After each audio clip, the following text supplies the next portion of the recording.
Alors certains préconisent un troisième confinement, justement un confinement préventif par rapport à cette menace, entre guillemets, du variant britannique. Qu'est-ce que vous en pensez? Est-ce qu'effectivement le confinement, c'est la solution, ce troisième confinement?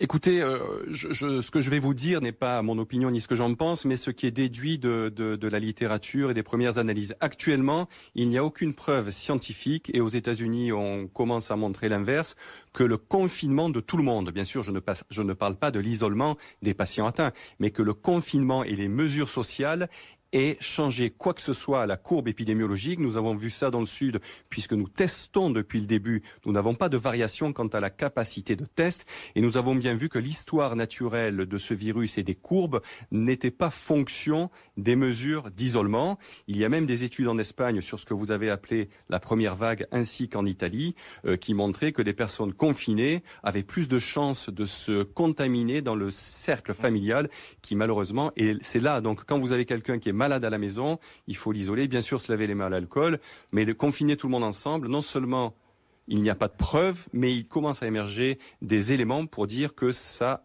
aggrave les choses.